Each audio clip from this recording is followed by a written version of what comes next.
बिस्मिल्लाहिर्रहमानिर्रहीम। इक़रा बिस्मि रब्बिकल्लज़ी खलक़।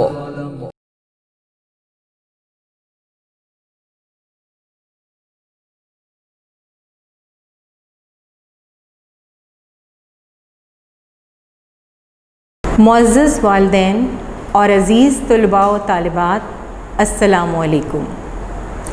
आज जमात हफ्तम का जोग्राफ़िया का बाब नंबर 3 कुर्राए हवाई का तारुफ़ पढ़ाया जा रहा है।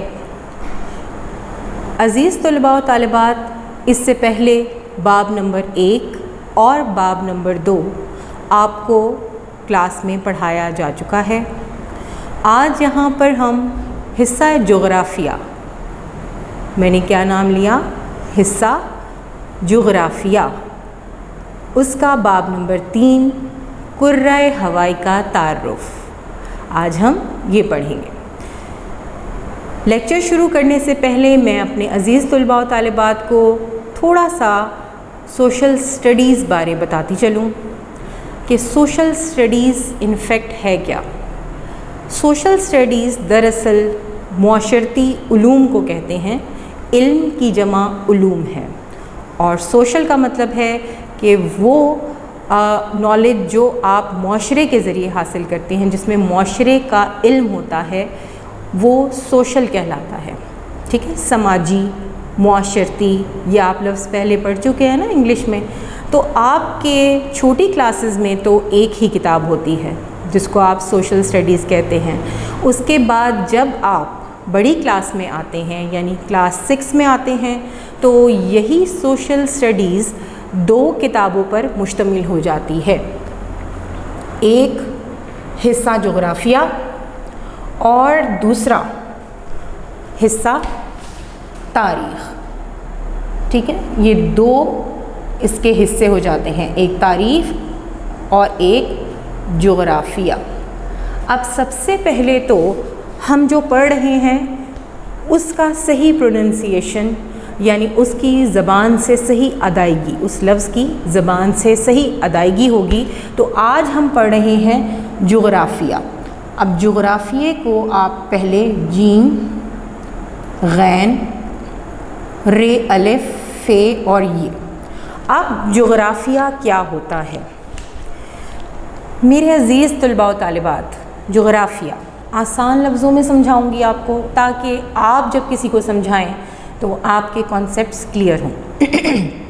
सॉरी, जोग्राफ़िया दरअसल ऐसे इल्म को कहते हैं जिसमें आप अपने मुल्क में रहते हुए या किसी ख़ास जगह में रहते हुए ये मालूम करें कि दरअसल उसकी ज़मीन कैसी है, उसकी सरहदें किस किस मुल्क से मिलती हैं, वहाँ की आबो हवा कैसी है, वहाँ के पहाड़ कैसे हैं, बारिशें कैसी होती हैं, यानी औसत बारिशें कितनी होती हैं, वहाँ पर सालाना बारिशें कितनी हैं, वहाँ के दरिया, समंदर, गर्ज़ के उसकी ज़मीन बारे जो इल्म है वो जोग्राफ़िया कहलाता है। अक्सर बच्चे इसको गलत प्रोनाउंस करते हैं, लेकिन आपने आज के बाद इसको बिल्कुल सही प्रोनाउंस करना है। जीम, गैन, जुग, रे, अलिफ़रा, जोग्राफ़िया। ये तो हो गया जोग्राफ़िया का तारुफ़। अब आते हैं तारीख़ पे। एक तारीख़ वो होती है जो आप रोज़ाना अपनी कॉपीज़ में डालते हैं। मिसाल के तौर पर जो लिखते हैं आप तारीख़, जैसे आज 13 जुलाई सन 2020 है। ठीक है, मिसाल मैं आपको दे रही हूँ कि 13 जुलाई 2020। एक तो ये तारीख़ हो गई, इसको कहते हैं डेट। और जो यहाँ पर तारीख़ है उसको कहेंगे हम हिस्ट्री। अब इसका क्या मतलब है? हिस्ट्री का मतलब है कि आपको पुराने यानी 300, 400, 4000, 500 यानी प्रीवियस कई सदियों के बारे में बताया जाए कि किस किस हुक्मरान ने कितने अरसे हुकूमत की, एक ख़ास बर-ए-आज़म पर या दुनिया के एक ख़ास हिस्से पर, अगर वो मुसलमानों की तारीख़ है तो मुसलमानों के पिछले अदवार का बताया जाए। अदवार दौर की जमा है, यानी मुसलमानों के पहले बादशाह का निज़ाम, बादशाहत का निज़ाम है तो पहले बादशाह कौन गुज़रे, दूसरे कौन वली अहद थे, बादशाहत थी वहाँ पर, जमहूरियत थी या वहाँ पर डिक्टेटरशिप थी, आमरीत थी। ये खैर बड़ी क्लासेस में आपको मालूम होगा, लेकिन बेसिकली आप जो सब्जेक्ट पढ़ने जा रहे हैं उसके मुतल्लिक आपको इतना मालूम ज़रूर हो कि अगर कोई ये पूछ ले आपसे कि what is meant by history, के हिस्ट्री का क्या मतलब है, तो आपको ये मालूम हो कि हिस्ट्री दरअसल तारीख़ को कहते हैं। तारीख़ यानी पिछले अदवार के सियासी हालात का मुतालिया करना कि किस बादशाह ने कितने अरसे हुकूमत की और उसकी हुकूमत में कौन कौन सी इस्लाहात हुई, किन किन फतूहात में उसका हाथ था और उसने अपने मुतल्लिका इलाके, सरज़मीन या बर-ए-आज़म के लिए कितनी जद्दोजहद की। तो यहाँ पर आपको सबसे पहले तो मैंने इंट्रोडक्शन दे दिया आपके किताबों का जो आपने पढ़नी है। तो आज हम पढ़ने जा रहे हैं जुग़राफ़िया, ठीक है। अब जुग़राफ़िया का बाब नंबर 3 है कुर्राए हवाई का तारुफ़। अब जब आपकी क्लास में कोई नया बच्चा आता है तो आप सबसे पहले उसका नाम पता करते हैं। तो यहाँ पर हमें सबसे पहले जो बाब पढ़ने जा रहे हैं उसके नाम का अच्छी तरह पता होना चाहिए। तो हमारे इस बाब का नाम है कुर्राए हवाई। इंग्लिश में इसको क्या कहते हैं? एटमॉस्फेयर। Atmosphere, atmosphere. अब यहाँ जो मैं आपको काम करवाने जा रही हूँ ये आपके पहले दिन का काम है। जब तक कि मैं दूसरे दिन का काम हेडिंग नहीं देती वो तमाम काम आपका पहले दिन में शामिल होगा। अगरचे ये लेक्चर्स आपके बड़े हैं लेकिन मेरे अज़ीज़ तलबा व तालिबात परेशान होने की कतई ज़रूरत नहीं है।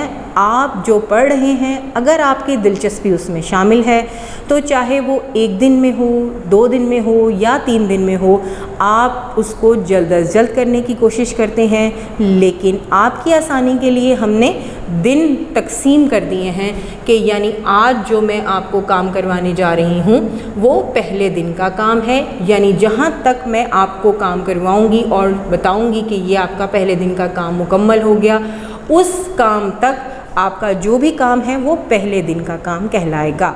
और आज हमारे पहले दिन का काम है इस सबक की पढ़ाई। अब सबसे पहले तो कुर्राए हवाई के बारे में हमें पता होना चाहिए कि एक्चुअली ये है क्या, ठीक है। कोई डरने की बात नहीं है, बहुत इंटरेस्टिंग सी चीज़ है। आप जब समझेंगे इसको तो आपको भी बहुत ज़्यादा आपका इंटरेस्ट डेवलप होगा। कुर्राए हवाई क्या है? हमारी ज़मीन गोल है, नीम गोल है, यानी मुकम्मल गोल नहीं है। अब हमारी ज़मीन देखने में तो हमें क्या नज़र आता है कि हमने आम खा लिए, सेब खा लिए, खाना खा लिया और हम सो गए। लेकिन परवरदिगार ने, अल्लाह तबारक व तआला ने इस ज़मीन को बहुत ही एक गहरे इल्म से नवाजा है। हमारे लिए ज़रूरी है कि हम इसके बारे जितना भी इल्म हासिल करें वो हमारे लिए बहुत फ़ायदेमंद होगा। अब हमारी ज़मीन तो है गोल, ठीक है। अब इस गोल ज़मीन के अंदर बारिशें होती हैं, बादल आते हैं, फिर सूरज की शुआएं हम तक पहुंचती हैं, हम जो सांस अंदर लेते हैं और सांस बाहर निकालते हैं। तो दरअसल ये मैकेनिज़्म है क्या और ये कहाँ तग़य्युर या कहाँ पे वाक़ हुआ है, इसका सारा जो मेन सिस्टम है वो कहाँ से चल रहा है और किस तरीके से ये सारा काम कर रहा है। तो सबसे पहले आपको ये देखना है कि कुर्राए हवाई इसमें क्या किरदार अदा करता है। अब मिसाल बहुत आसान सी है। अब यहाँ पर जो डेफिनेशन मैं आपको बता रही हूँ आप सबसे पहले उसको पढ़िए। कुर्राए हवाई क्या है? कुर्राए हवाई ने हमारी ज़मीन को चारों तरफ से एक गिलाफ की मानिंद ढांप रखा है। ज़मीन की कशिश सकल की वजह से ये ज़मीन के चारों तरफ लिपटा हुआ है। दोबारा से, कुर्रे हवाई ने हमारी ज़मीन को चारों तरफ से, चारों तरफ का क्या मतलब है? कितनी इतराफ़ होती हैं? मशरिक़, मग़रिब, शुमाल, जुनूब, हर तरफ से। यानी अगर मैं ये कहूँ कि जी पाकिस्तान की तरफ से ढांप रखा है, इंडिया की तरफ से नहीं है, तो ऐसा हरगिज़ नहीं है। हर तरफ से हमारी ज़मीन को ढांप रखा है। यानी आप जैसे किसी चीज़ को लपेट लेते हैं और जब उसको मुकम्मल तौर पे लपेट लेते हैं तो उसका कोई हिस्सा खाली नज़र नहीं आता, वो मुकम्मल तौर पे ढका हुआ हो जाता है। जैसे कि आप किसी भी चीज़ को कवर कर देते हैं, ठीक है। ग़िलाफ़ मतलब हमारी ज़मीन गोल है और उसके चारों तरफ यानी उसको रैप किया हुआ है, लपेटा हुआ है एक ख़ास किस्म के ग़िलाफ़ ने, और उस ग़िलाफ़ को क्या कहते हैं? कुर्रा हवाई। पहला स्टेप समझ में आ गया। अब ये ग़िलाफ़ जो है ये ज़मीन के साथ चिपका हुआ नहीं है, इसमें फ़ासला है। क्या है? फ़ासला है। अब फ़ासला क्यों है वो उसकी ख़ास वजह है। अब वजह क्या है वो हम आगे जाके इसकी रीडिंग में पढ़ेंगे। तो सबसे पहले आप अपनी बुक्स ओपन कीजिए, पेज नंबर 26, कुर्रा हवाई।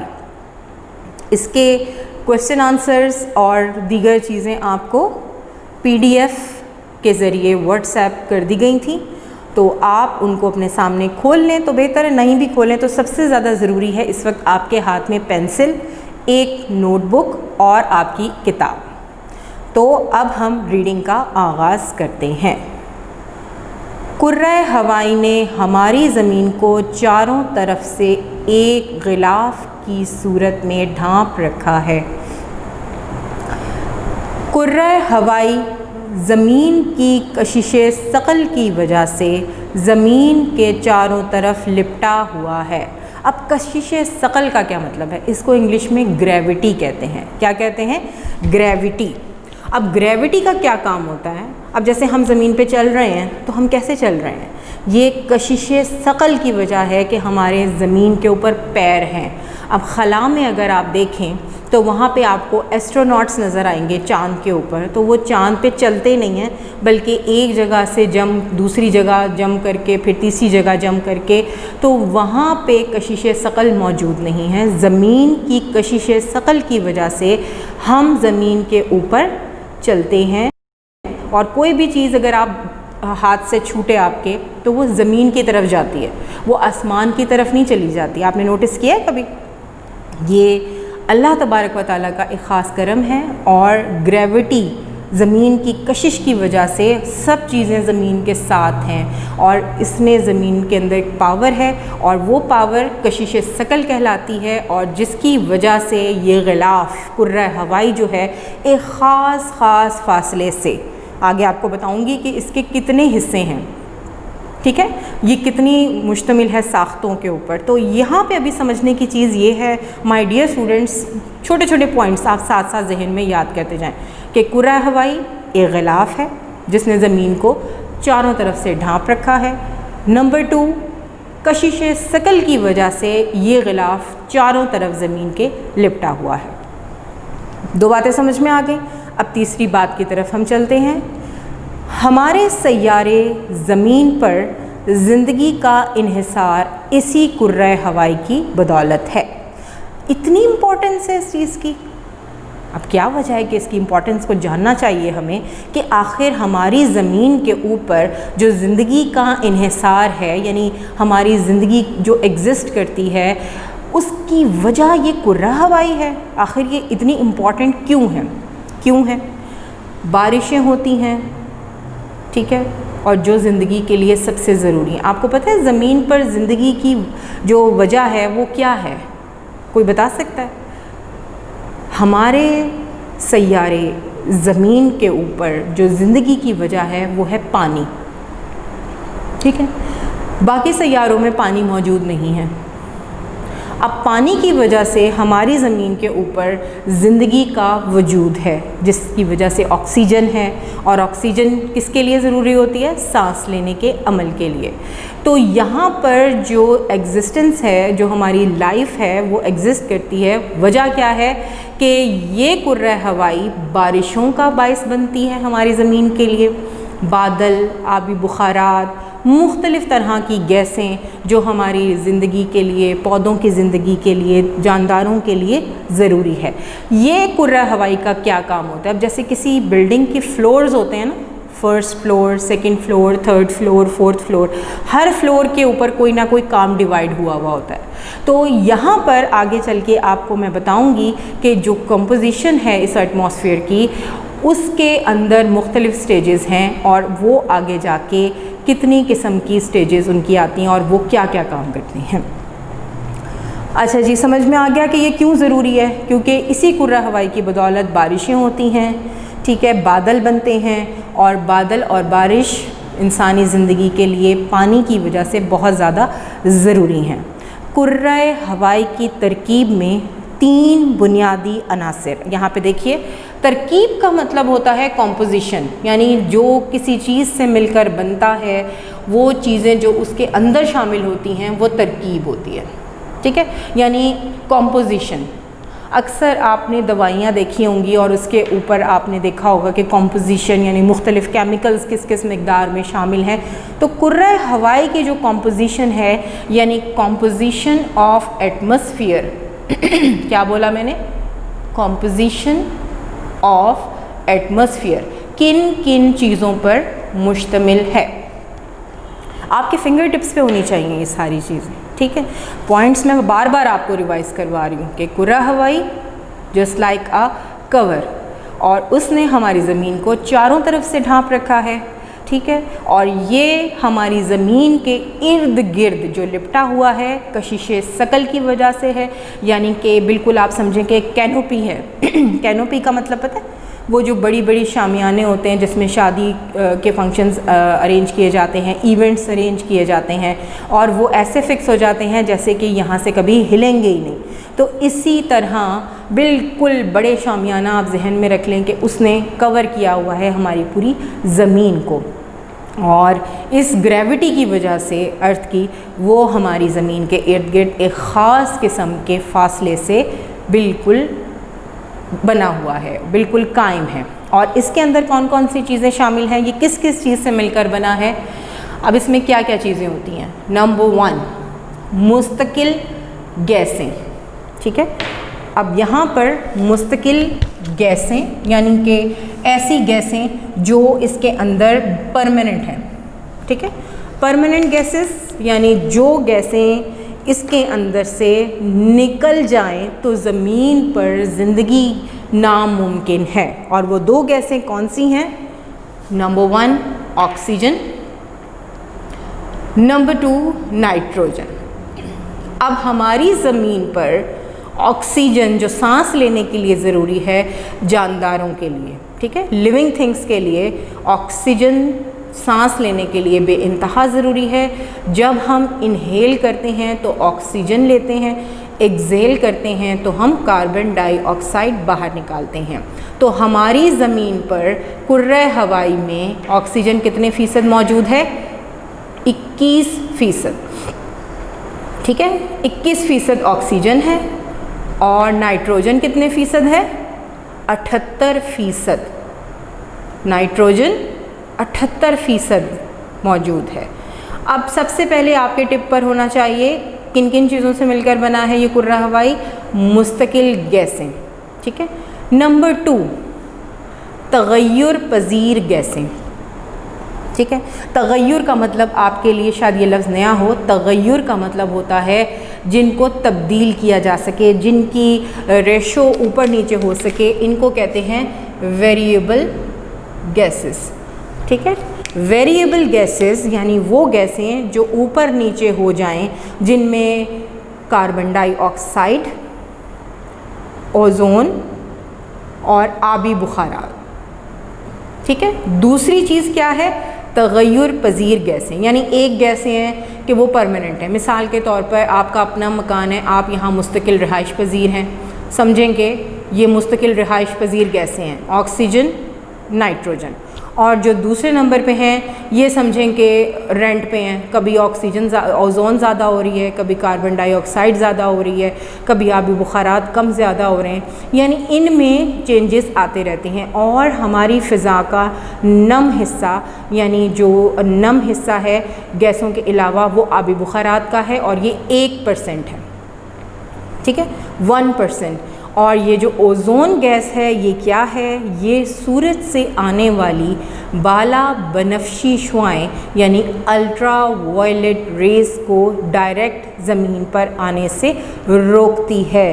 कुदरती तौर पे अल्लाह तबारक व तआला ने एक ऐसा सिस्टम रख दिया है कि सूरज इतनी तपिश रखता है कि अगर वो रोशनी देता है, हरारत देता है, तो इसकी ज़ाती इंसानी ज़िंदगी के लिए ख़तरे का बाइस है, जो कि स्किन कैंसर और आँखों की बीमारी का बाइस बनती है अगर ये मिकदार से ज़्यादा हो जाए।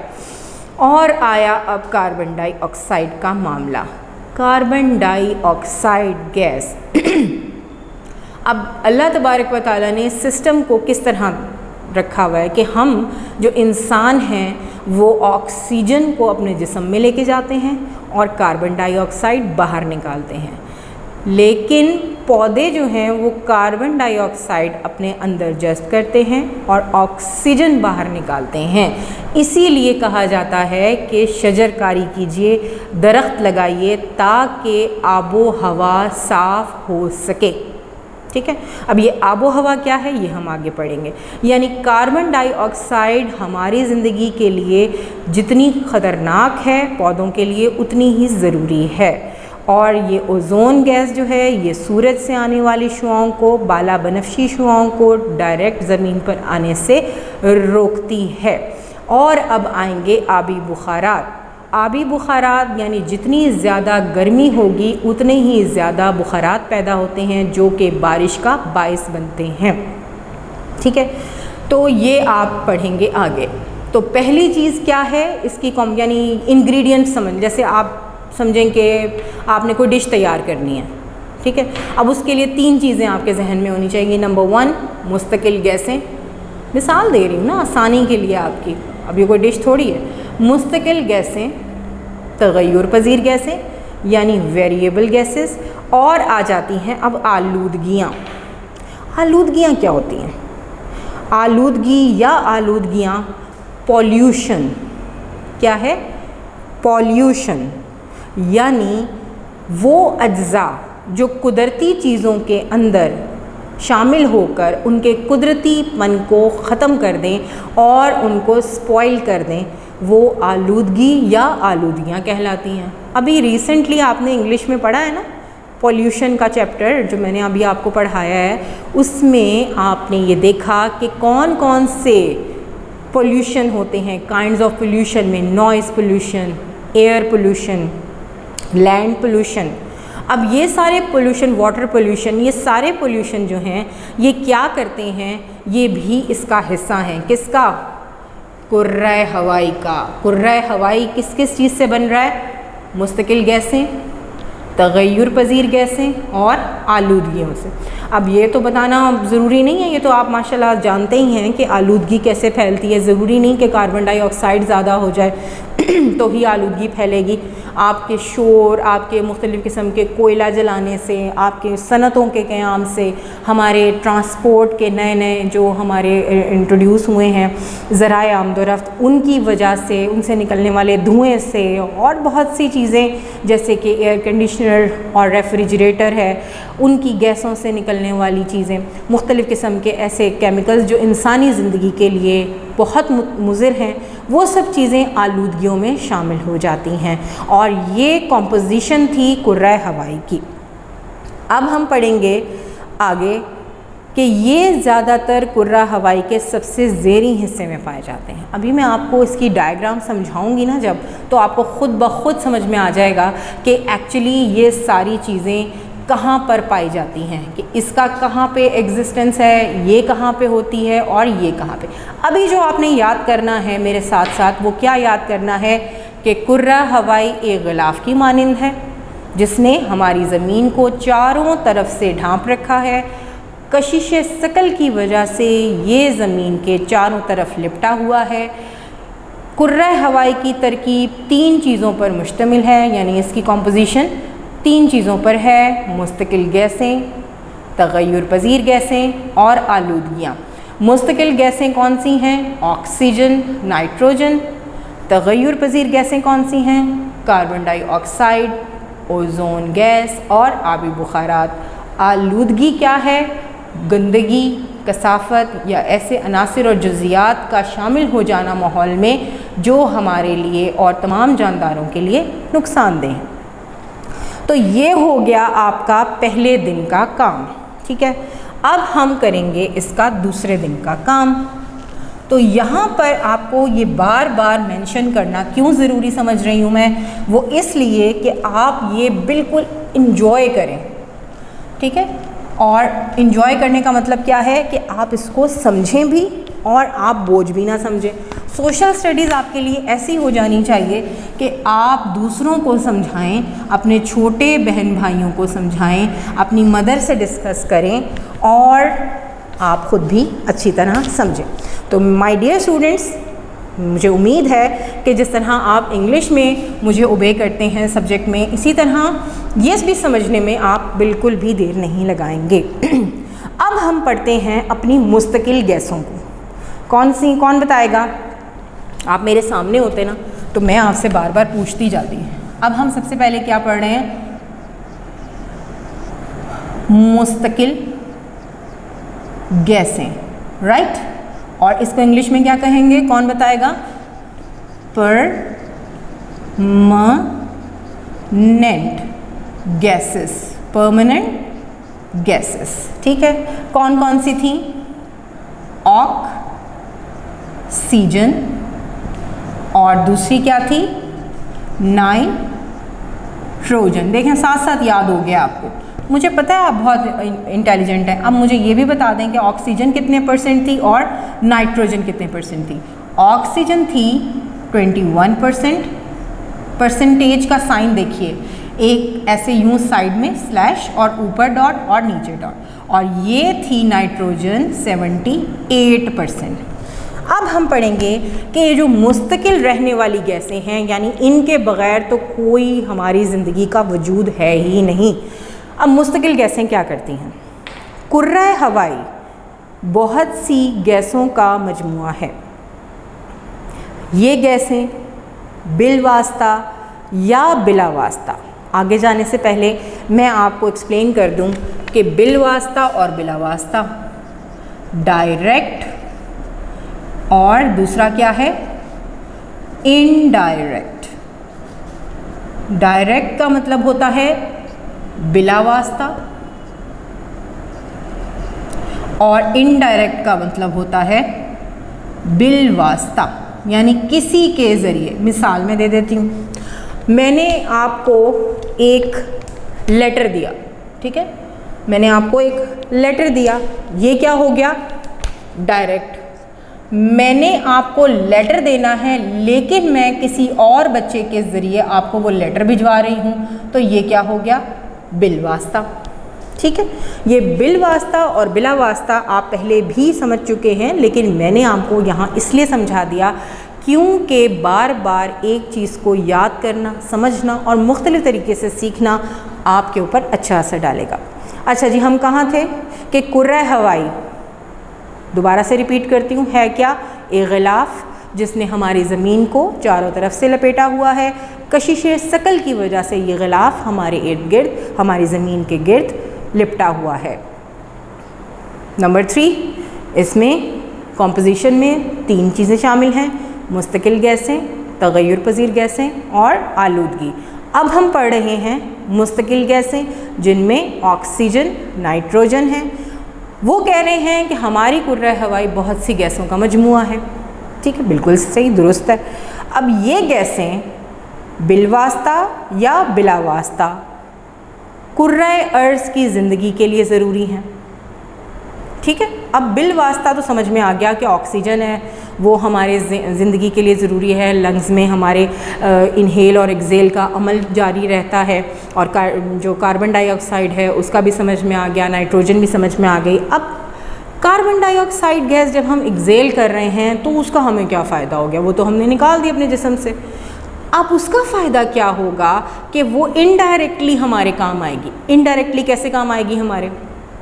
इनडायरेक्टली वो ऐसे काम आएगी कि जब हम उसको एक्सेल करेंगे, यानी अपने जिस्म से एक्सेल करेंगे, निकालेंगे, तो वो पौधे जो हैं वो उसको अपने अंदर जज़्ब कर लेंगे, और जज़्ब करके उसके साथ वो अपना फ़ोटोसिंथेसिस का अमल, फ़ोटोसिंथेसिस जानते हैं ना, सूरज की रोशनी में पौधे जो अपनी खुराक बनाते हैं, ठीक है, जिसको फ़ोटोसिंथेसिस यानी ज़ियाई तालीफ़ कहते हैं।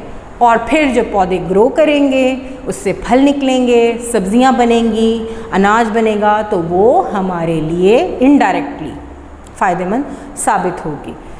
अच्छा जी, हवाई कुर्रे का 99% सिर्फ 2 गैसों नाइट्रोजन और ऑक्सीजन पर मुश्तमिल है। लें जी, कितने फ़ीसद? ये दोनों गैसेस इतनी इम्पॉर्टेंट और लाडली हैं कि ये 99% हमारे लिए, हमारी ज़िंदगी के लिए ज़रूर 99% मौजूद हैं। अब बाकी कितना रह गया? 1%। तो बाकी जो जहरीली गैसें हैं वो सिर्फ जहरीली गैसें नहीं, मैं कहूँगी उनको मुख्तलिफ़ गैसें जो इनके अलावा बच गई हैं, जिनमें आबी बुखारात भी शामिल हैं, जिनमें दूसरी गैसें भी शामिल हैं। अब वो कितने % हैं? 100 हो गया ना पूरा। 99 कौन सी हैं? ऑक्सीजन और नाइट्रोजन। और जो बाकी रह गई वो कितने % हैं? 1%। तो हो गया ना पूरा 100%। ये देखें, अब जहन में एक और पॉइंट का इजाफा कर लें। आप साथ साथ याद करें, किसी चीज़ को ना डिले ना किया करें। ज़रूरी नहीं कि वर्ड टू वर्ड जो लिखा है वही आप अपनी सोच से पढ़ें, जहन में बिठा के पढ़ें, तो ख़ुद ब खुद आपके जहन में बात आ जाएगी। अब सबसे पहले तो ये था कि मुस्तकिल गैसों में हमने पढ़ा कि ऑक्सीजन और नाइट्रोजन परमानेंट हैं, इनको कोई आगे पीछे नहीं कर सकता। ठीक है, 21% ऑक्सीजन है, 78% नाइट्रोजन है, हो गई 99%। बाकी रह गया 1%। अब 1% को 100% तक मुकम्मल करने के लिए, यानी इन दोनों गैसों को मिला के 99 और 1%, तो आगे सुनेंगे, जबकि दूसरी तमाम गैसों की मिकदार तकरीबन 1%। देखें जी, मैंने आपको पहले ही बता दिया, देखा, मुझे पता था कि 99% अगर ये हैं तो 1% बाकी सारी गैसें होंगी, जितनी भी नाम आते हैं आपको। कौन कौन सी गैसों के नाम आते हैं आपको? ठीक है, जितनी भी गैसें हैं ना, बाकी सब की सब वो 1% हैं। हैरानगी है ना वैसे।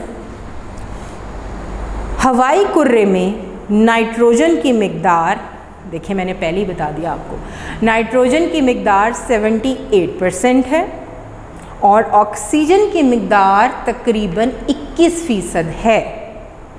समझ आ गई? यानी आपको ये बताना ज़रूरी है कि ये दोनों गैसें जो हैं ये सबसे डोमिनेंट हैं, सबसे आगे हैं, इनकी बड़ी आवभगत है। और कौन कौन सी हैं? एक ऑक्सीजन है, एक नाइट्रोजन। अगर कोई आपसे ये पूछे कि आपको पता है कि परमानेंट गैसेस कौन सी हैं हमारे एटमॉस्फेयर में, एटमॉस्फेयर में हमारी परमानेंट गैसों के नाम बताएं, आप फ़ौरन कह देंगे जी ऑक्सीजन, नाइट्रोजन। कौन सी हैं? Oxygen, nitrogen. तो आपको ये भी पता होना चाहिए कि इसका रेशो कितना है। ठीक हो गया। अब आएंगे हम नाइट्रोजन गैस की अहमियत। सबसे पहले उसने नाइट्रोजन गैस की, ज़मीन की ज़रखेज़ी का इन्हिसार नाइट्रोजन गैस पर है। ये गैस पौधों की नशोनुमा के लिए बहुत ज़रूरी है। ये आग पर काबू पाने में मदद देती है। नाइट्रोजन समझ में आ गया कितनी फ़ायदेमंद है? 78% है। और करती क्या है ये पौधों के लिए बहुत ज़रूरी है। क्यों ज़रूरी है? पौधों ने इसके साथ क्या करना होता है? कोई बताएगा? आप मेरे सामने होते ना तो मैं आपसे ज़रूर पूछती, लेकिन चलें अभी मैं बता देती हूँ, फिर मैं आपसे पूछूँगी। ज़मीन की ज़रखेज़ी, ज़रखेज़ी क्या मतलब? यानी हमारी ज़मीनें जितनी ज़्यादा पैदावार देती हैं वो ज़मीनें उतनी ज़्यादा ज़रख़ेज़ कहलाती हैं, ठीक है, फर्टाइल, ज़रख़ेज़। और हमारी ज़मीनें, पाकिस्तान की ज़मीनों में अल्लाह तबारक व तआला ने ख़ास किस्म की नेमत रखी है कि हमारी ज़मीन, पाकिस्तान की ज़मीन बहुत ही ज़रख़ेज़ है, ठीक है। अब होता क्या है कि आपने देखा होगा कि अक्सर टीवी में ऐड आता है कि जी फ़लाँ खाद और फ़लाँ फर्टिलाइज़र और ये फर्टिलाइज़र, ये क्या चीज़ें हैं एक्चुअली? ये वो चीज़ें हैं जो ज़मीन की ज़रख़ेज़ी के अंदर इजाफ़ा करती हैं, खादें वग़ैरह। तो यहाँ पर नाइट्रोजन की अहमियत बयान करते हुए वो ये कह रहे हैं कि नाइट्रोजन गैस जो है ये ज़मीन की ज़रख़ेज़ी के लिए बहुत ज़्यादा ज़रूरी है। ये ज़मीन में ऐसे नमकियात पैदा करती है, ऐसे केमिकल्स पैदा करती है, पॉजिटिव केमिकल्स पैदा करती है जिनके साथ हमारी ज़मीन की पैदावारी सलाहियत में इजाफ़ा हो जाता है। तो ये ज़मीन के अंदर मिक्स हो जाती है और पौधों को फ़ायदा देती है। और ये फ़िज़ा में कितने फ़ीसद मौजूद है? 78%। तो ये पौधों के लिए बहुत ज़रूरी है। ये क्या बन जाती है? क्लोरोफिल के लिए। अब क्लोरोफिल क्या होता है? जो फ़ोटोसिंथेसिस के अमल के लिए बहुत ज़रूरी होता है और ये उसके साथ मिलकर फ़ोटोसिंथेसिस का अमल जो है वो पौधों के लिए करने में मदद देती है। दूसरे काम, ये फायर एक्सटिंग्विशर भी होती है, आग बुझाने में मदद देती है। फायर, आग, एक्सटिंग्विशर, बुझाना। आग बुझाने के लिए जो गैस इस्तेमाल होती है वो नाइट्रोजन गैस है, ठीक है, समझ में आ गया आपको? अब पौधों का तो कोई किचन ही ना होता। आपने कभी देखा कोई किचन नज़र आता है पौधों का? कि पौधे ज़ाहिर है जानदार हैं, उनको खाना चाहिए। हर जानदार को ज़िंदा रहने के लिए किन किन चीज़ों की ज़रूरत होती है? हवा, पानी और ख़ुराक। अब हम तो जाके रेफ्रिजरेटर से चीज़ निकाल लेते हैं, बाज़ार से ख़रीद के खा लेते हैं, किचन में बना के खा लेते हैं, लेकिन पौधे कैसे बनाते हैं? अल्लाह तबारक व तआला ने ज़मीन के अंदर इस गैस के ज़रिए, नाइट्रोजन गैस के ज़रिए ख़ास किस्म की ज़रख़ेज़ी रख दी है जो ज़मीन के अंदर नमकियात पैदा करती है और पौधों के बढ़ने और फलने फूलने में मदद फराहम करती है। अब आएगा ऑक्सीजन की अहमियत। देखें ना, जितनी ज़्यादा परसेंटेज थी सबसे पहले उसका नाम आ गया। हालांकि हम अपनी साइड पे देखें तो ऑक्सीजन हमारे लिए इम्पॉर्टेंट, लेकिन ये सिर्फ 21% है। ये देखा आपने, ये सिर्फ 21% है, यानी वो 78% है तो ये 21% है। अब ये क्या काम करती है? ऑक्सीजन ज़िंदगी के लिए अशद ज़रूरी है। हम ऑक्सीजन को सांस के ज़रिए जिस्म में जज़्ब करते हैं, दूसरे अनासर से कीमियाई तौर पर फ़ौरन घुल मिल जाती है। ये गैस हमारे खून में शामिल हो जाती है और हमारे अंदर खुराक को जलाकर बिलवास्ता तौर पर तवानाई फराहम करती है। अगर ये गैस ना होती तो ज़मीन पर किसी किस्म की ज़िंदगी का वजूद ना होता। ऑक्सीजन तमाम ज़राए तवानाई मसलन कोयला, तेल, कुदरती गैस वग़ैरह को जलाने में मदद देती है, ठीक है, समझ में आ गया? अब मैं आपको एक्सप्लेन करती हूँ। ज़िंदगी के लिए अशद ज़रूरी है। क्यों ज़रूरी है? ज़िंदगी की निशानदेही किस चीज़ से की जाती है? कभी सोचा है आपने कि एक ज़िंदा और मुर्दा इंसान में क्या फ़र्क होता है? मुर्दा इंसान सांस नहीं लेता, ज़िंदा इंसान सांस लेता है, और सांस लेने के लिए क्या चीज़ ज़रूरी है? ऑक्सीजन, ठीक है। ज़िंदगी की इलामत है ऑक्सीजन, और हम ऑक्सीजन को सांस के ज़रिए जिस्म में जज़्ब करते हैं। अब हमारे सांस के साथ वो कहते हैं ना, breathe in breathe out. Breathe in यानी अंदर की तरफ सांस लें, ब्रीद आउट यानी बाहर की तरफ सांस लें। और फिर क्या करती है ये गैस दूसरे अनासर से कीमियाई तौर पर फ़ौरन घुल मिल, बड़ी एमिकेबल गैस है, दोस्ताना, मिलनसार। अब मिलनसार क्यों है कि जी जब ये हमारे अंदर जाती है तो सब इसको वेलकम करते हैं, ठीक है। दूसरे अनासर जो भी हमारे जिस्म के अंदर हैं, अब वो हमारे खून के अंदर, ठीक है, जब ये शामिल हो जाती है तो ये इसका जो काम होता है वो सबसे पहले क्या होता है कि जो हम खाना खा रहे हैं उसको जुज़्वे बदन बनाए, यानी उसको हमारे लिए एनर्जेटिक बनाए। अब खाना अगर हमने खाली खा लिया और वो हज़म ना हो तो वो हमारे जिस्म के लिए कितना ख़तरनाक होगा ये आप अच्छी तरह जानते हैं। तो ऑक्सीजन हमारे जिस्म के अंदर खाने को खुराक को जलाकर, यानी ये नहीं कि आग लगा देती है मैदे के अंदर और जी खाना जल रहा है और हमारे अंदर एनर्जी पैदा हो रही है। जलने का मतलब ये है कि वो हमारे अंदर ख़ास किस्म की कैलोरीज़ बनती है। Calorie is the amount of heat required to raise the temperature of a body, यानी हमारे जिस्म के अंदर हरारत और तवानाई पैदा करने के लिए ऑक्सीजन गैस जो है वो बहुत पॉजिटिव रोल प्ले करती है, जिसका सबसे बड़ा काम जो है इसका कि हमारी खुराक को हमारे लिए जुज़्वे बदन यानी हमारे लिए एनर्जेटिक बनाना, इसको हज़म करना, इसको बर्न करना, ठीक है, और फिर इसके साथ हमें एनर्जी प्रोवाइड करना।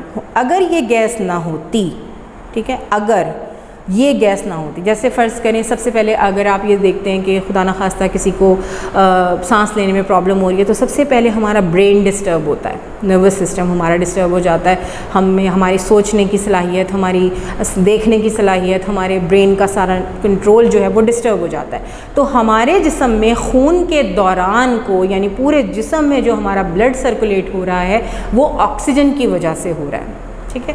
अगर ये खुदा न खास्ता ऑक्सीजन ना हो, आपने देखा है अक्सर जब आप खुदा न खास्ता कोई सांस की तकलीफ़ के लिए जाता है तो एकदम से सबसे पहले उसको सिलेंडर से ऑक्सीजन प्रोवाइड कर दीजिए, ऑक्सीजन लगी हुई है, तो ये ऑक्सीजन हमारे फेफड़ों को ताकत देती है और सांस लेने में आसानी पैदा करती है, ब्लड सर्कुलेशन नॉर्मल करती है, तो खून में शामिल हो जाती है, खुराक को जलाकर तवानाई फराहम करती है। अगर ये गैस ना होती तो ज़मीन पर किसी किस्म की ज़िंदगी का वजूद ना होता। बिल्कुल ठीक बात है।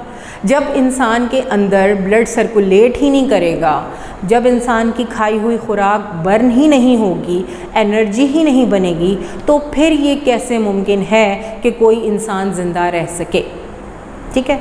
तो सबसे पहले मरने वाले का जब सांस बंद होता है तो सारा सिस्टम अंदर से ऑर्डर दे देता है बस स्टॉप, यानी कोई एनर्जी नहीं बननी, कोई ब्लड सर्कुलेशन नहीं होनी, जो चीज़ जहाँ है वहीं स्टॉप। तो इसको कहते हैं डेथ। और लाइफ किसको कहते हैं कि आपका एक सिस्टम चल रहा है, आप सांस ले रहे हैं, सांस बाहर निकाल रहे हैं, जो सांस अंदर जा रही है बाकी केमिकल्स उसको वेलकम कर रहे हैं और उसके साथ मिलकर आपके जिस्म के अंदर जो भी आपके फ़ैट्स हैं, आपके खाने के जो अज्जा हैं, कार्बोहाइड्रेट्स हैं, जो भी हैं, उनको आपके जिस्म के अंदर पॉजिटिव काम करने पर मजबूर करती है।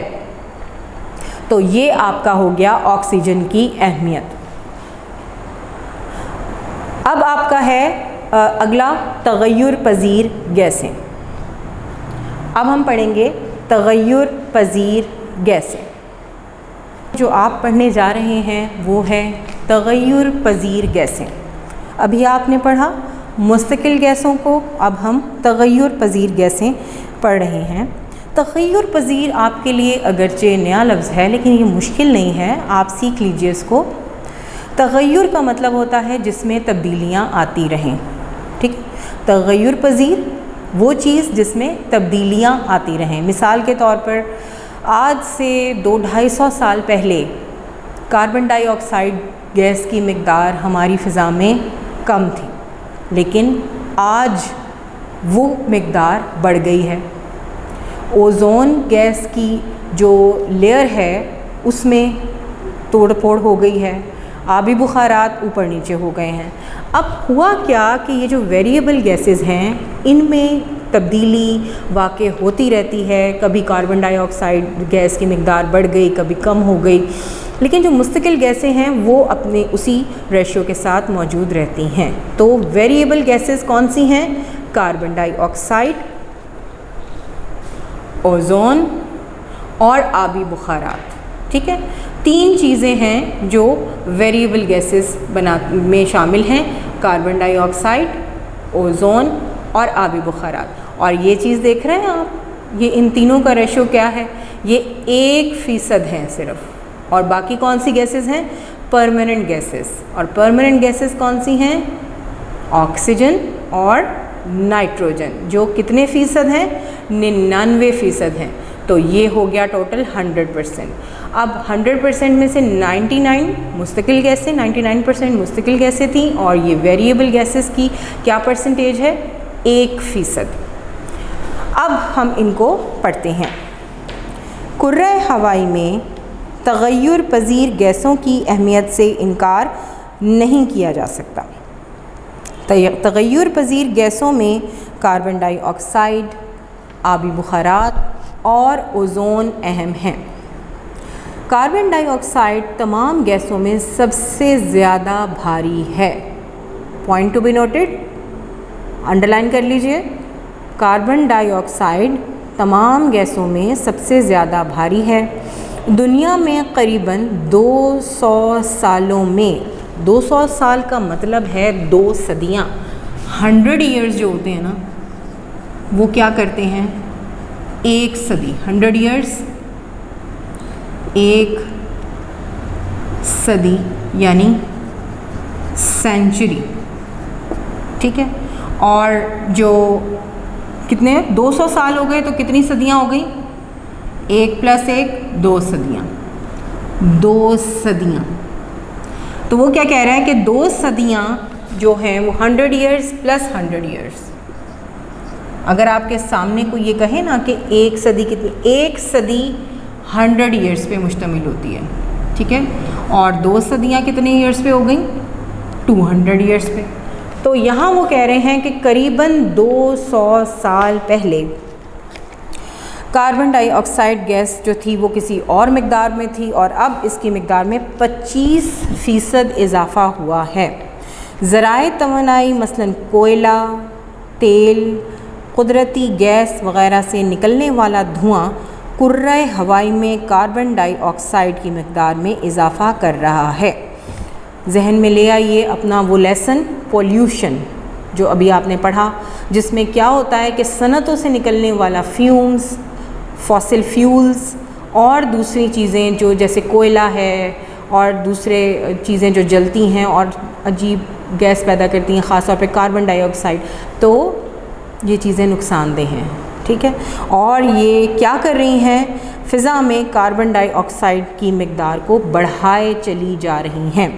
तो वो कह रहा है कि ज़राए तवानाई यानी कोयला, कुदरती गैस और तेल वग़ैरह से निकलने वाला धुआं कुर्रे हवाई में कार्बन डाइऑक्साइड की मिक़दार में इजाफ़ा कर रहा है।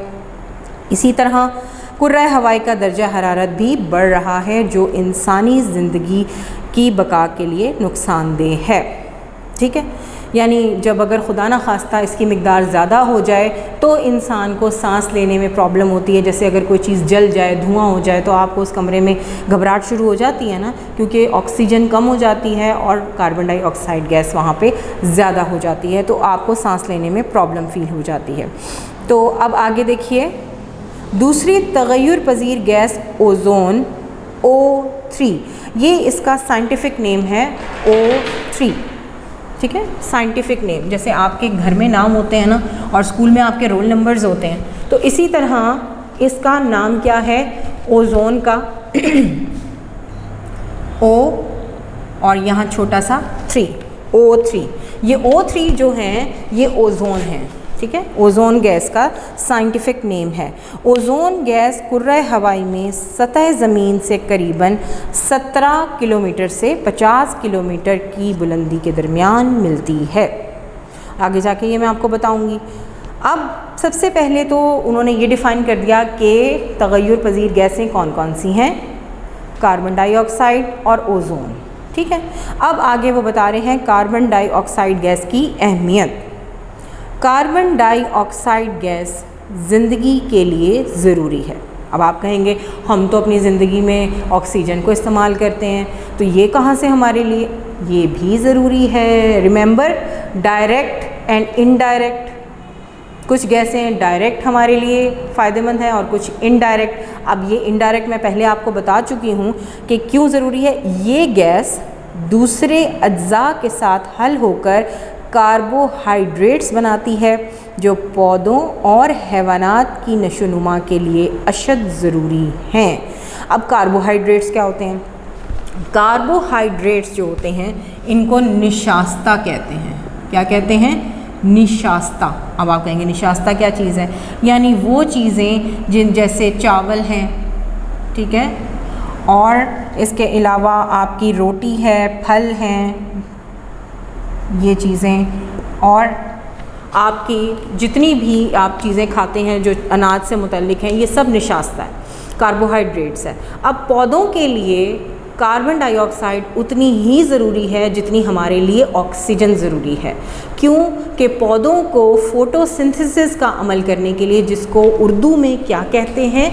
ज़ियाई तालीफ। ज़िया कहते हैं सूरज को, ज़ियाई, ज़्वाद ये अलिफ़या, हमज़ा छोटी यही, ज़ियाई, ते अलिफ़ता, लाम ये फ़े, ज़ियाई तालीफ। यानी सूरज की रोशनी पड़ती है जब पौधों के ऊपर, और पौधे ज़मीन से ये कार्बोहाइड्रेट्स लेते हुए, ठीक है, और क्लोरोफिल की मदद से क्या करते हैं?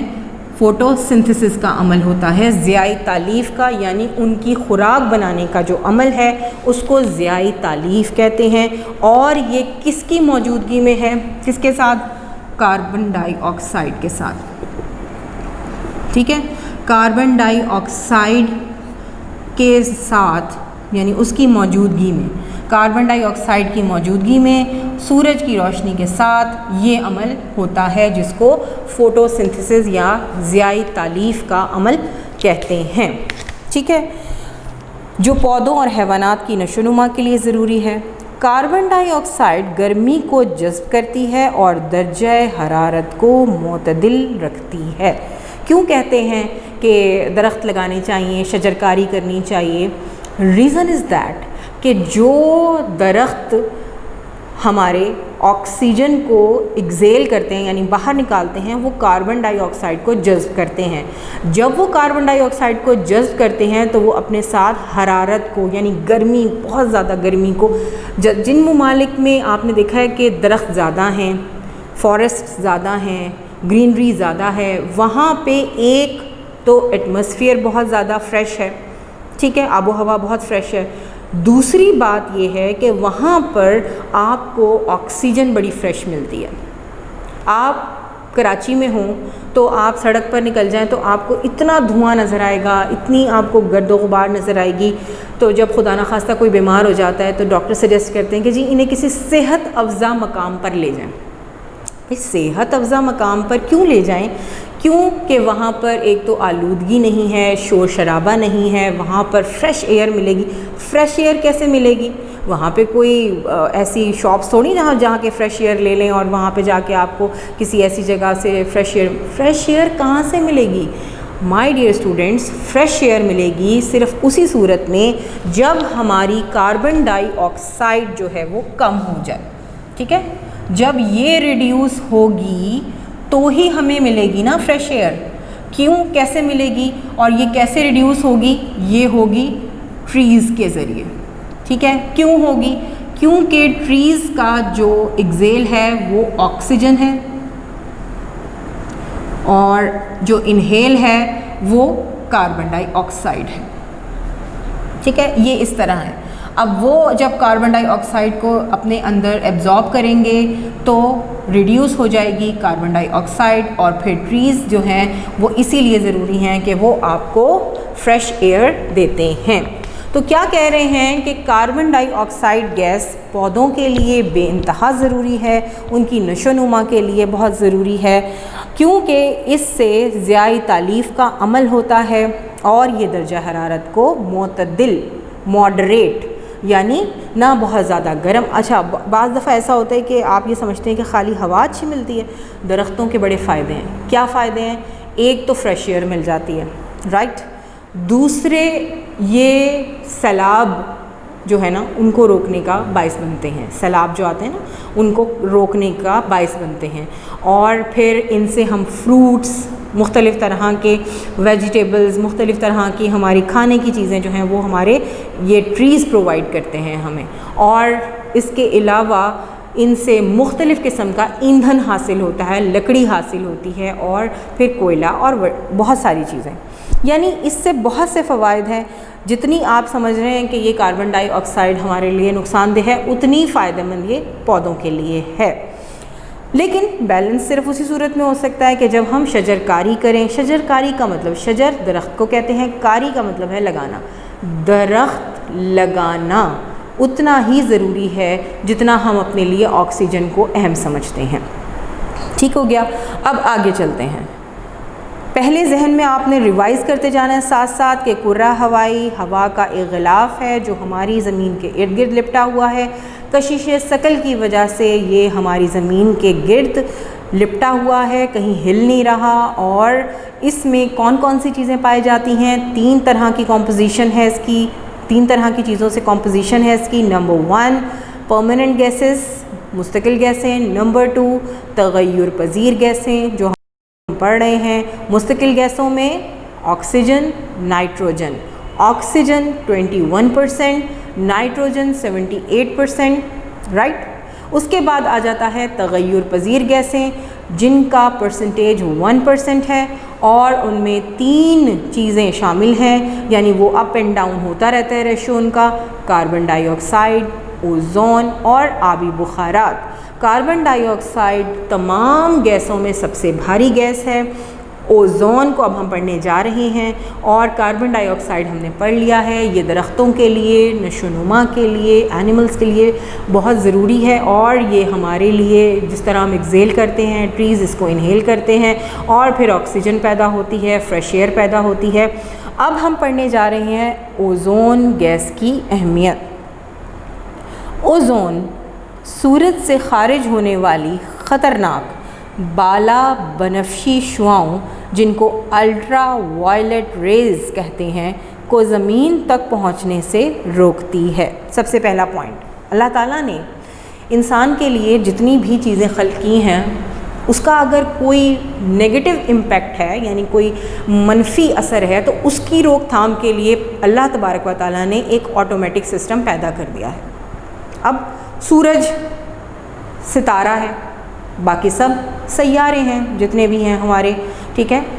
अतारद, ज़ोहरा, ज़मीन, मरीख़, यूरेनस, नेपच्यून, प्लूटो, ये सब हमारे सैयारे हैं जिनमें हमारी ज़मीन भी एक है।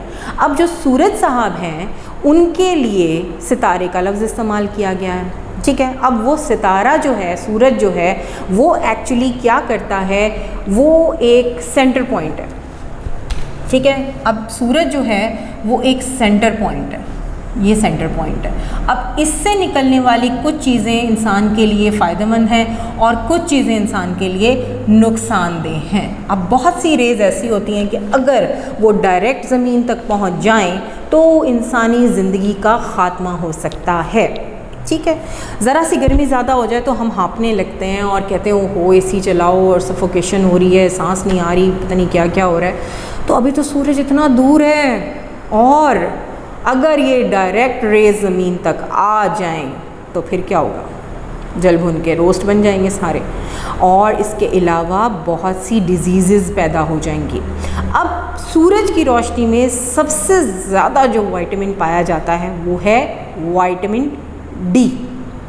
कौन सा विटामिन है? Vitamin D. अब ये विटामिन डी जो है ये क्या करता है, अगर इसकी ज़्यादती हो जाए हद से ज़्यादा तो ये स्किन कैंसर, ठीक है, क्या करता है ये? स्किन कैंसर प्लस आपकी आइज़ को इफ़ेक्ट करता है।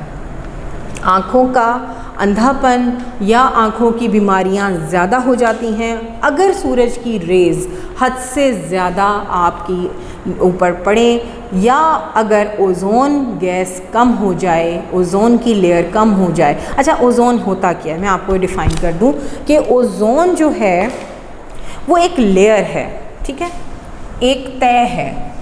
तय मतलब जो उसकी ख़ास किस्म का एक ये देखें, ये इसकी एक मोटाई है, ये तय है। अब होता क्या है कि जब पोल्यूशन होता है तो इस तह में क्या आ जाती है? कमी आ जाती है, ये रिड्यूस हो गई है, कम हो गई है, यानी इसकी मोटाई जितनी थी ये उससे थोड़ी सी कम हो गई है। अब हुआ क्या कि जो लेयर ये बनी हुई थी हमारी अर्थ के ऊपर, ये हमारी अर्थ है, राइट, और ये समझें कि ये ओज़ोन की लेयर है। अब इस ओज़ोन की लेयर का काम क्या है? ये सूरज के जो ये हमारा सन है, ठीक है, ये मैं आपको एक रफ सा स्केच, ये सन है और सन के ऊपर से आने वाली जो रेज़ हैं ये उसको, मिसाल मैं आपको देती हूँ कि जैसे आप गर्मी में बाहर निकलते हैं और आप अम्ब्रेला का यूज़ करते हैं, ठीक है, अम्ब्रेला यूज़ करते हैं तो अम्ब्रेला क्या करती है, रोशनी तो आने देती है ना आपके ऊपर और आप देख भी सकते हैं सब कुछ, लेकिन जो इंटेंसिटी होती है ना, जो शिद्दत होती है उसको कम कर देती है। अब पोल्यूशन ने जो ये इसकी मोटाई थी ना, ये ओज़ोन की जो मोटाई थी, मोटाई इसकी जो थी इसको थोड़ा सा कम कर दिया है, ये इसकी मोटाई को कम कर दिया और अक्सर जगह पर इसके गैप भी आ गया है यहाँ पे। जैसे अगर फ़र्ज़ करें खुदा ना खास्ता यहाँ गैप आ गया है तो इस मुल्क में स्किन कैंसर और ये आइज़ प्रॉब्लम ज़्यादा हो जाती हैं। अब आजकल क्योंकि पोल्यूशन थोड़ा कम है, किस वजह से, कोविड-19 की सूरत हाल की वजह से, कुछ लॉकडाउन था, कुछ लोगों ने अपने आप को कन्फाइन कर लिया, कुछ लोगों ने अपने आप को महदूद कर लिया, एक्टिविटीज़ बंद कर दी और फ़ज़ा में पोल्यूशन जो था वो कम हो गया। पोल्यूशन अगर कम हो जाए तो ये जो हमारी ओज़ोन है इसके अंदर जो तोड़ फोड़ होती रहती है वो बेहतर हो सकती है। और एंटार्क्टिक ओशन के ऊपर जो गैप आया हुआ था ये ओज़ोन की लेयर में, जो सतह में एक तोड़ फोड़ का शिकार हो गई थी, तो सुनने में आ रहा है कि ये रिपेयर हो गई है क्योंकि पोल्यूशन कम हो गया है। और ये पोल्यूशन की वजह से पैदा हुआ था शिगाफ, जिससे स्किन कैंसर और आइज़ की प्रॉब्लम ज़्यादा हो रही थी। और अल्लाह तबारक व तआला ने ख़ास किस्म का सिस्टम पैदा किया हुआ है कि इसकी मौजूदगी हमारे लिए सूरज से बचने का, ख़तरनाक शुआओं से बचने का एक ज़रिया है। तो ओज़ोन क्या करती है, बाला बनफशी शुआएँ, ठीक है, बनफशी अल्ट्रा वायलेट, ये जहन में रखना है वर्ड आपने, अल्ट्रा वायलेट रेस को ज़मीन तक पहुंचने से रोकती है, इसको ये स्ट्रेन करती है और जो ज़रूरी शुआएँ होती हैं वो पहुंचा देती है, जो ख़तरनाक शुआएँ होती हैं ये उनको रोक लेती है, प्रोटेक्शन देती है ज़मीन को। अगर ओज़ोन कुर्रे हवाई में मौजूद ना हो तो ये बाला बनफशी शुआएँ जो इंतहाई तवानाई की शुआएँ होती हैं सतह ज़मीन पर मौजूद इंसानी ज़िंदगी के लिए ख़तरा बन जाएं। मैं बता रही हूँ ना आपको कि इतनी इंटेंसिटी है इनके अंदर, शुआओं के अंदर इतनी तवानाई है कि अभी हम अगर वहाँ इतने करोड़ फासले से, अरब अगर हो तो उस फासले से भी हम इतने ज़्यादा फासले के बावजूद सूरज की गर्मी को इतने ज़्यादा महसूस कर रहे हैं। तो अगर ये लेयर ना हो ओज़ोन की, तो अगर ये डायरेक्ट पहुंच जाए तो हमारा क्या हाल हो। इन इंतहाई तवानाई की शुआओं की ज़्यादा मिक़दार से जल्दी कैंसर और आँखों की बीमारियाँ लाहक हो सकती हैं। ओज़ोन इन बाला बनफशी शुआओं को फ़िल्टर करने के बाद ज़मीन तक भेजती है। देखिए कुदरती निज़ाम है, अल्लाह तबारक व तआला ने कुदरती तौर पे इंसान के लिए, देखिए एक इंसान के लिए अल्लाह तबारक व तआला ने कितना बड़ा सिस्टम जलाया हुआ है हमारे लिए, और हम गौर व फ़िक्र ही नहीं करते, हम सोचते ही नहीं हैं कि ये ज़मीन कायनात कैसे चल रही है। हर वक्त शिकवों में लगे रहते हैं, गिले में लगे रहते हैं, ये नहीं हुआ, वो नहीं हुआ, ऐसे नहीं हुआ, वैसे नहीं हुआ, हमारे पास ये नहीं है, हमारे पास वो नहीं है। लेकिन कभी हमने नहीं देखा कि उस परवरदिगार ने हमारे लिए, इंसान के लिए, सब इंसानों के लिए इक्वल हैं सब इंसान उसके लिए। ये नहीं कि किसी पाकिस्तानी के लिए जो ओज़ोन है वो ज़्यादा अहम है और किसी अमेरिकन के लिए कम है, किसी वहाँ के लिए जो अफ्रीकन कंट्रीज़ हैं उनके लिए ज़्यादा है। नहीं, इक्वल बेसिस पे हर चीज़ का डिवीज़न हुआ हुआ है। अल्लाह ताला फ़र्क को पसंद नहीं करता, इक्वालिटी पसंद करता है। इसीलिए ज़िंदगी में मीज़ान रखिए, हर चीज़ की बराबरी, जो भी तकसीम का अमल है उसमें बराबरी रखिए। तो अल्लाह तबारक व तआला ने दिखा दिया कि देखो इंसान मेरे लिए कितना अज़ीज़ है कि मैं अगर सूरज दे रहा हूँ तो उससे निकलने वाली इंतहाई तवानाई की शुआएँ डायरेक्ट नहीं भेजूँगा, बल्कि एक फ़िल्टर है उसके अंदर जिसको ओज़ोन का नाम दिया गया, और वो ज़मीन तक ख़तरनाक शुआओं को आने से रोक देता है। अब तीसरे नंबर पे, ये हमारी दो चीज़ें कंप्लीट हो गई। अब तीसरे नंबर पे जो चीज़ आ रही है वो है हमारी फ़ज़ा का हिस्सा, और नंबर 3 पे आएगा हमारा वो हिस्सा जिससे कॉम्पोजिशन मुकम्मल हो जाएगी। किसकी कॉम्पोजिशन? कुर्रा हवाई की।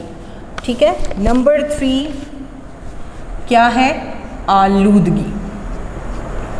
ये वो वर्ड है जिससे आप बखूबी वाकिफ़ हैं। किसी ना किसी तरह हर इंसान रोल प्ले कर रहा है इसमें।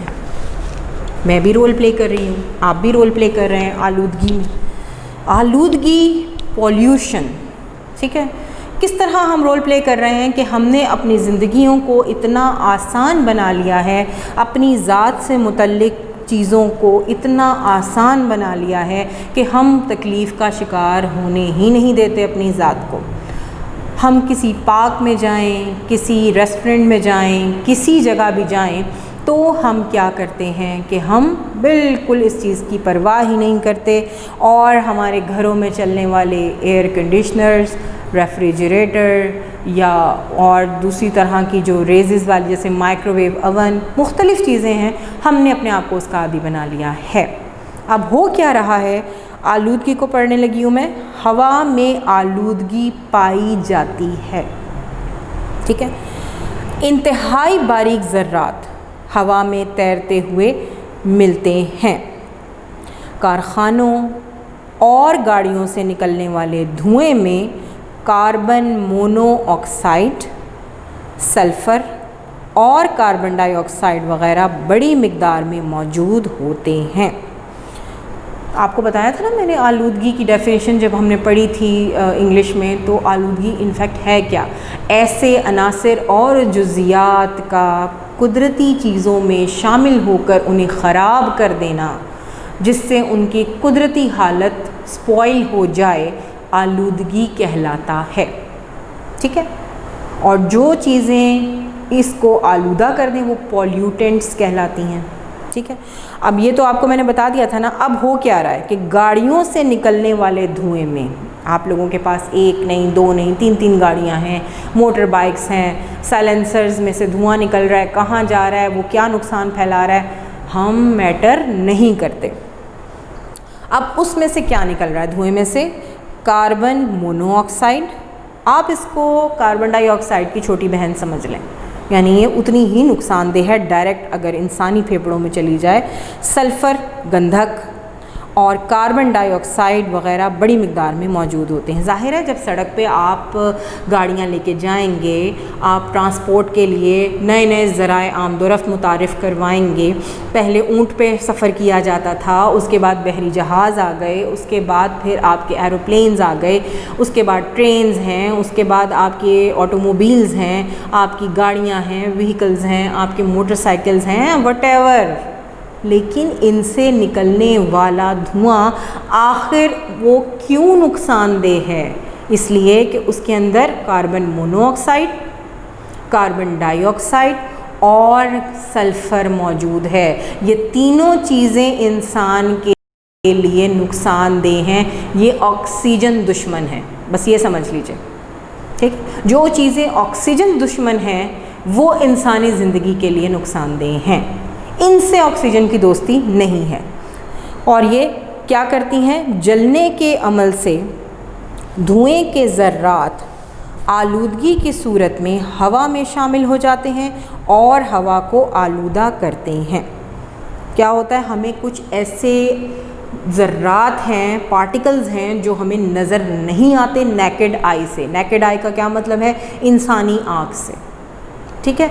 अगर हम इनको बराह रास्त देखें, अक्सर आपने देखा है कि सन बीम आ रही होती है, सूरज की शुआ आ रही होती है कहीं से, तो उसके अंदर से छोटी छोटी चीज़ें ऐसे नाचती हुई सी नज़र आ रही होती हैं आपको, यानी हमारी आँख नहीं देख सकती। और वो इतनी रोशनी में जब वो सनबीम के अंदर से नज़र आ रही होती है, सूरज की शुआओं में से नज़र आ रही होती है और उसके अंदर ज़र्रात घूम रहे होते हैं, उन्हीं में हम सांस ले रहे हैं, वही हम अपने अंदर इनहेल कर रहे हैं। तो ये हमारे लिए बहुत नुकसानदेह है, हवा को आलूदा करते हैं। ये ज़र्रात जो हैं वो हवा को आलूदा करते हैं।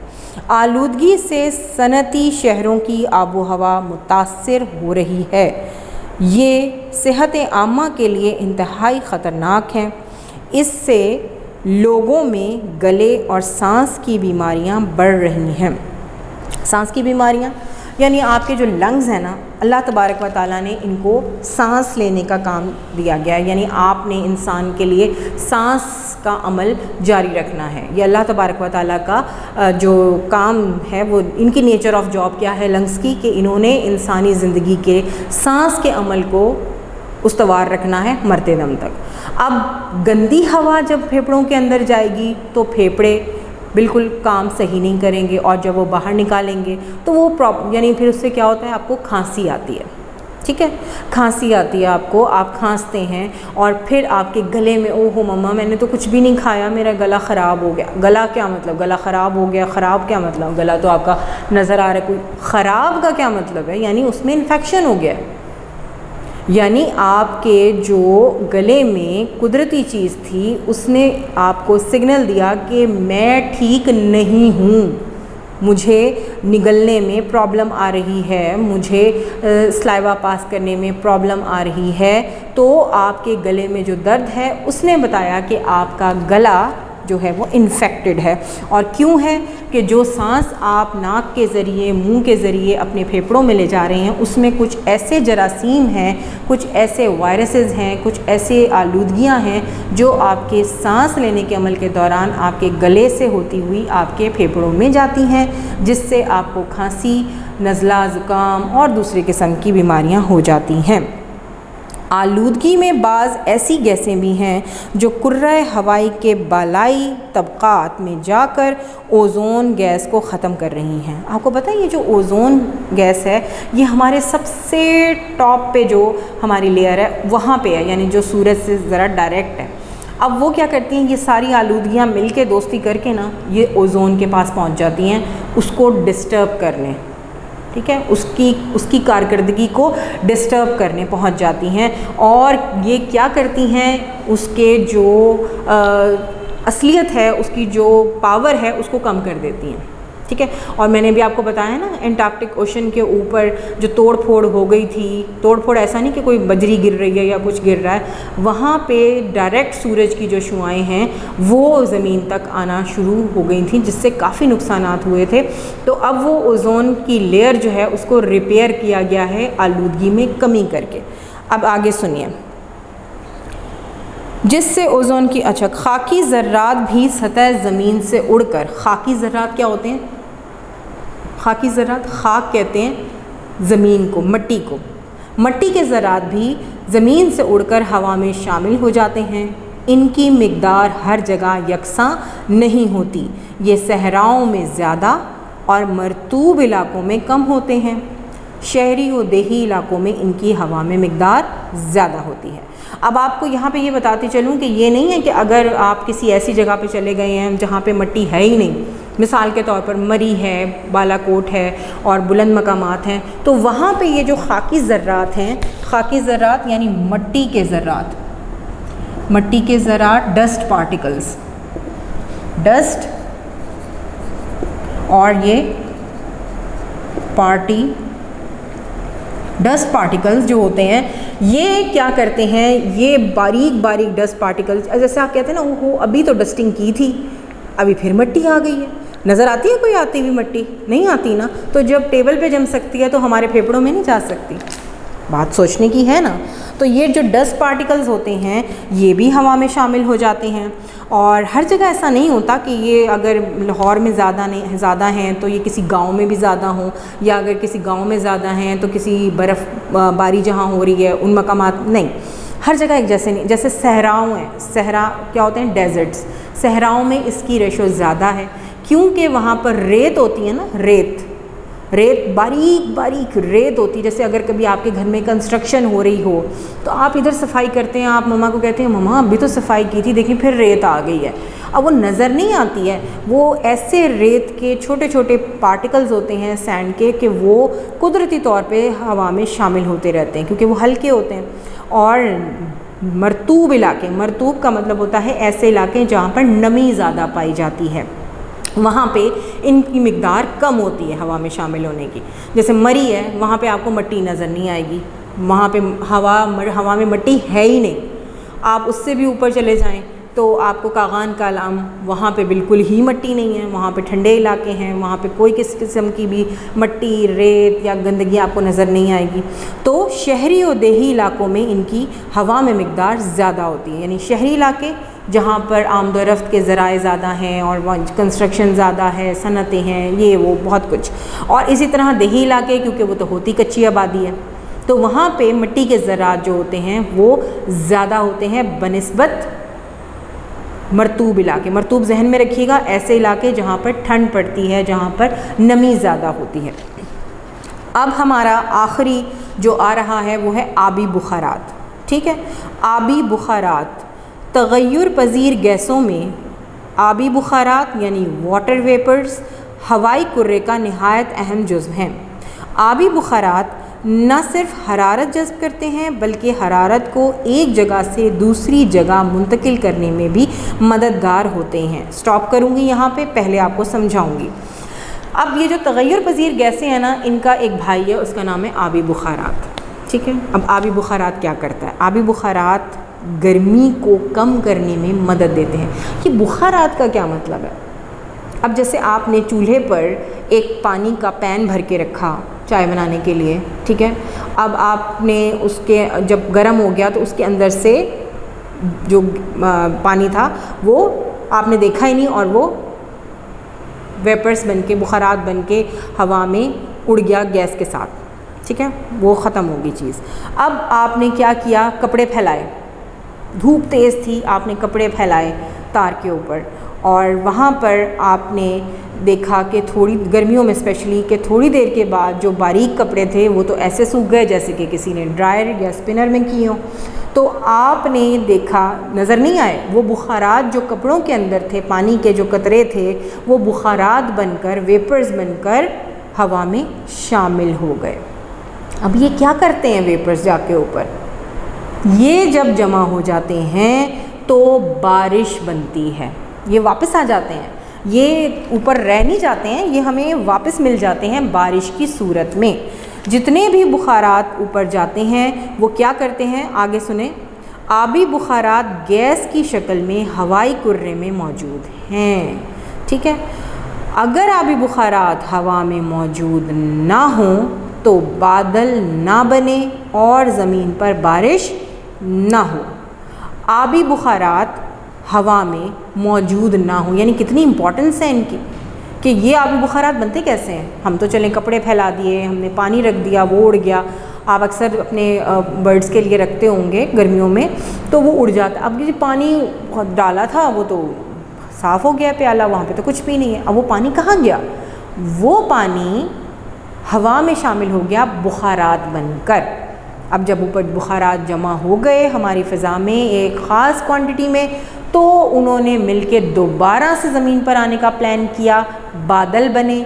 बादल बनने के बाद बारिश हुई और वो आबी बुखारात जो गैस की सूरत में हमारी फ़िज़ा में शामिल थे वो बारिश की सूरत में ज़मीन पर आ गए। समझ में आई मेरी बात आपको कि ये बारिश कैसे बनती है? ये कोई कुदरती अमल है, अल्लाह तबारक व तआला की तरफ से अमल है, लेकिन इसका प्रोसीजर समझिए। इसका प्रोसीजर क्या है, किस तरह ये ऊपर जाते हैं? ये ज़मीन से ही है। कोई तालाब है, नदियाँ हैं, दरिया हैं, झीलें हैं, वहाँ से पानी ऊपर उठता है, उठता है, उठता है, बादल बनते हैं।